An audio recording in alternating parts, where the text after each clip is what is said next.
Hi guys, it's Ankita. Welcome to another video. If you're new here, welcome to my channel. I talk about books on my channel, all the books I like, all the books I've read.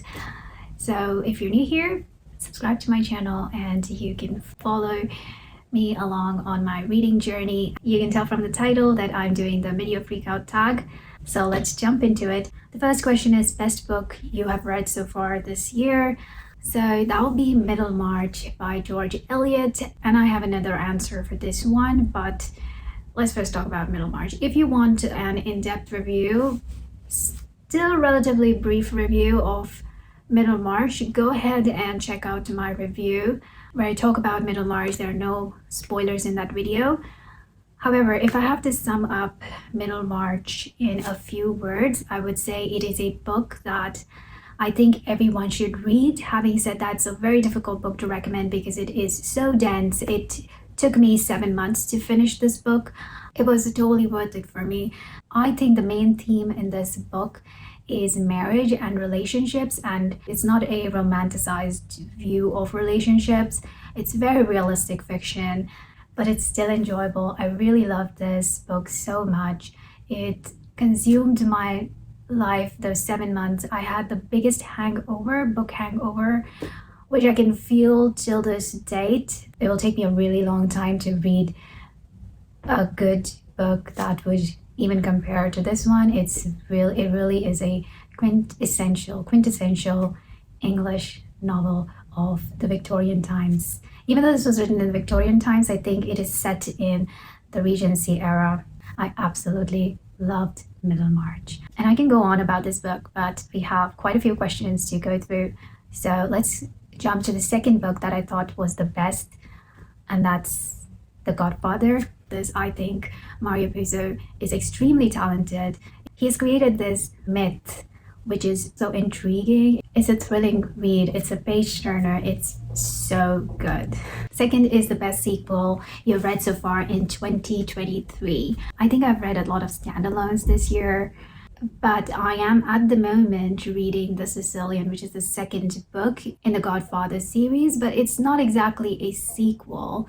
The events that take place in The Sicilian, the timeline kind of overlaps with the events in The Godfather, but there are a few characters that you see in The Sicilian. I'll talk more about The Sicilian. I'll make a separate video. I'm still not even halfway through the book, but it's so good. Okay, the next question is new release you haven't read yet but want to. Okay, here's the thing. This question, I cannot answer this question because I am not very good at keeping up with new releases. I consider myself an old world person wherein I'm drawn to books that were written before my time on earth. That doesn't mean I don't read contemporary fiction, but that's really probably only 10% of my entire reading. But I would like to know your answers, so do let me know in the comments down below new releases that you haven't read yet but would want to. Moving on to the fourth question, and that is most anticipated release for the second half of the year.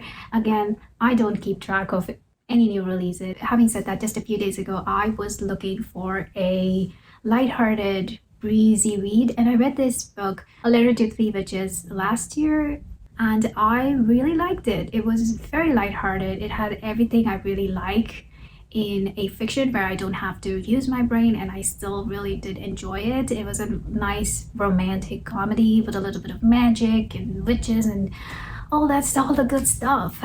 So I was looking for a similar book, and I found out that the author is going to release a book in the same series, and the name of the book is The Witch Hitch. So it's about a witch who is on a hunt for her wedding dress, and she embraces her inner witch, and it is set in the same town as the previous book was.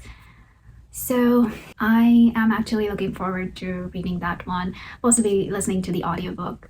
The next one is the biggest disappointment this year was The Letter from Briarton Park by Sarah E. Ladd. Where do I begin with this one?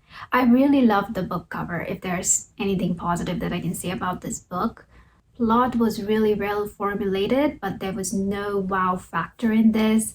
Considering it's a historical fiction, I thought that it read like a contemporary fiction. Didn't work for me. There's some romance in this, but there was really no chemistry between the two main characters. It just fell flat. The next one is biggest surprise, and that would be The Hitchhiker's Guide to the Galaxy by Douglas Adams. I read this book for the very first time this year, and I was just blown away by how ridiculously silly it is. If you like everything silly, if you're looking for a good laugh, read this book. It's so good. I just love the characters. There's this dry humor, and then there's this ridiculously over the top humor, and just the blend of those two is perfectly done in this. Who could have thought that science fiction could be a comedy? This one blew my mind. I would highly recommend it. Next one is my new favorite author, debut or new to you. Okay, I'm going to talk about those that are new to me. So the first one is Georgette Heyer. Georgette Heyer actually wrote fiction in the mid 20th century. However, she wrote historical fiction set in the Regency era, and it is unbelievable how true her fiction is to the Regency era. She has written such good Regency romances. I read two of them. The first one is The Grand Sophie, which I would highly recommend if you're looking for a Regency romance. It made me laugh so much. It made me so happy. I think Georgette Heyer's biggest strength is in her dialogues. They are so good, so witty, and I loved her characters. And I've also read Frederica. Again, a really good read. I am really blown away by how talented Georgette Heyer was. And the second favorite author is Mario Puzo. Very rarely does it happen that I read a book and I decide to read all the books by a certain author. Last year it was Gaskell. I read her North and South, and I was like, I'm gonna read all of Gaskell's novel. Haven't read even one yet, but they are on my TBR, and hopefully I'll read one soon. Good writing is very rare to come across. Next is the newest fictional crush, and that would be Dr. Lydgate from Middlemarch. The character of Dr. Lydgate was very complex, and a character which could have easily slipped into not being a good character. I really liked his character arc. I'm trying not to give away any spoilers. I was constantly in fear whether Dr. Lydgate will end up being like Casaubon. Lydgate chooses relationships over his work, and that's something that I really admired in Dr. Lydgate. All right, that's enough. I don't want to give away spoilers. Next one is the newest favorite character. That would be Dorothea in Middlemarch. After spending 7 months with Dorothea, following her journey in Middlemarch over so many months, it was really impossible for me not to like Dorothea. I found her to be very silly, naive, also at times pretentious, because it felt to me that she was making an extra effort to be idealistic.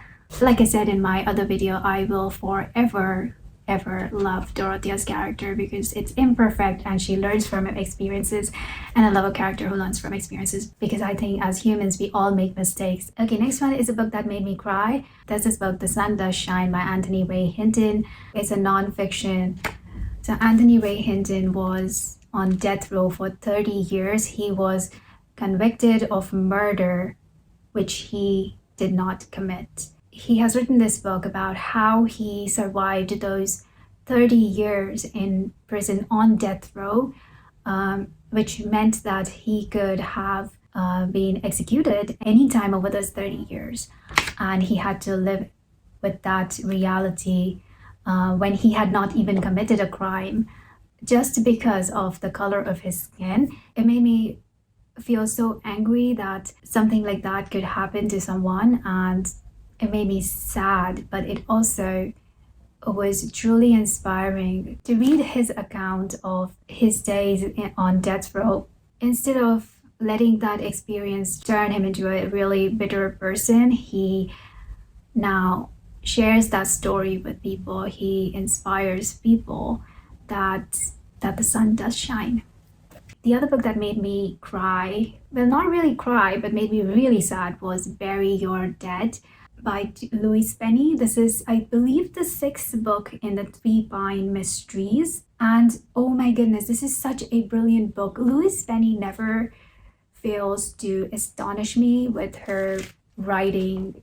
Well, not exactly writing, but the way she weaves the story in this, the way she delivers the story in this one is really, really good. So she talks about the tragic events that take place in the past, and then she kind of connects them to the present timeline in the book, in the story, and it's heartbreaking. This one really, none of her stories, they are all crime mysteries, but none of them have made me sad so far, but this one really did make me sad. A book that made you happy, The Grand Sophie by Georgette Hare. I have reviewed this book on my channel, go ahead and watch it, but such a fun read, such a good Regency romance. This like quality, okay, this is what I call a quality book, a quality Regency romance. So good.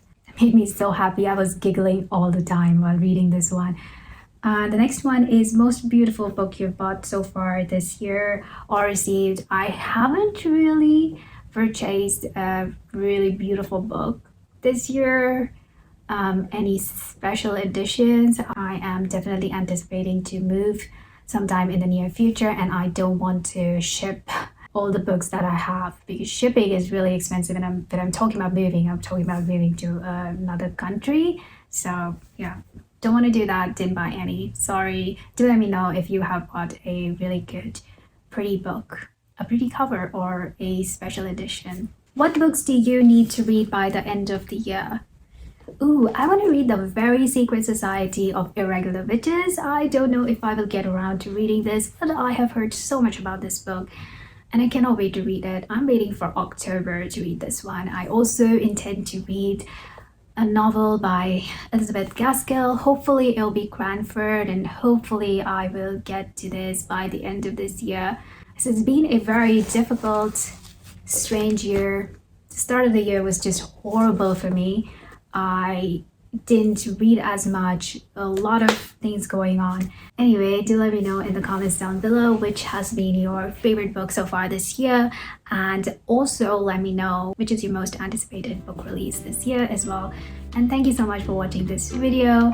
If you haven't already, please subscribe to my channel and like this video, and I'll see you next time. Until then, take care. Bye bye.